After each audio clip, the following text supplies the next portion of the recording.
Today we're going to show you how to change a door lock assembly on your washer, and it's a really easy job. All you'll need is a Phillips screwdriver and a pair of needle nose pliers. Let me show you how we do it. Now to do this repair, we'll begin by disconnecting the power to the washer. Simply pull the plug. And there are two methods to access the door lock assembly. It is held in place on the front panel with two Phillips screws, so we can actually pull the door bellows off of the front panel and gain access to pull the assembly out through and reattach the new one.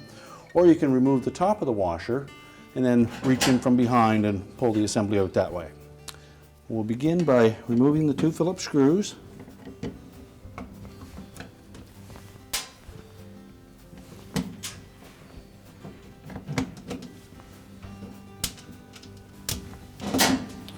And we'll carefully remove the door bellows from the front panel. It is typically glued in place, so you may need to take a blunt, flat instrument to get it started, and then just pull it away. Use caution so that we don't tear it.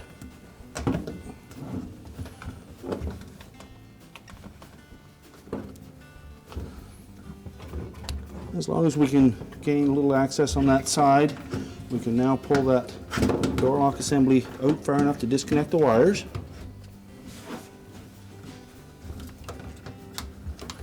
And the wire harnesses will have locking tabs to hold them securely.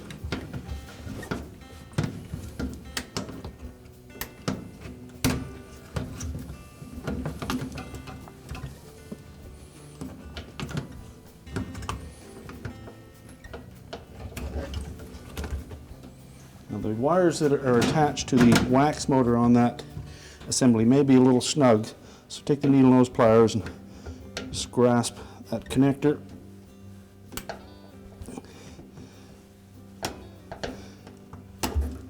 And then remove it. We can take the whole lock assembly and set that aside. And simply reconnect the wire harnesses to the appropriate terminals. We'll start with the 2-wire connector to the wax motor.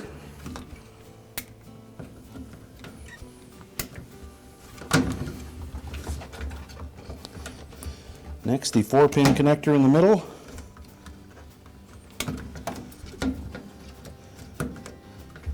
And the 2-pin connector for the switch. Again, make sure that the locking tabs engage.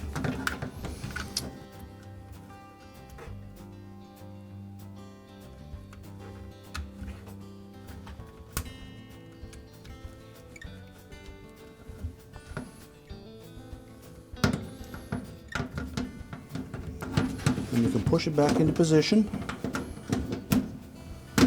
We'll start the Phillips screws.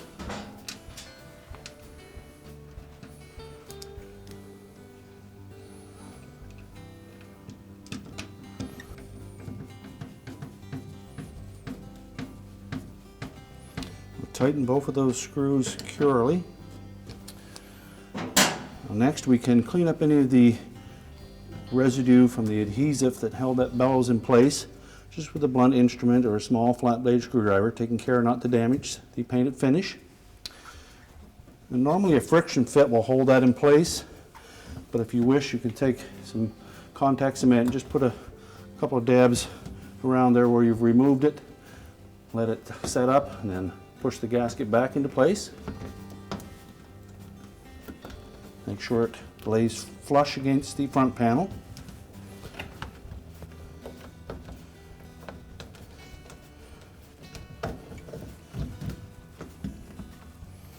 We're ready to reconnect the power, and our repair is complete.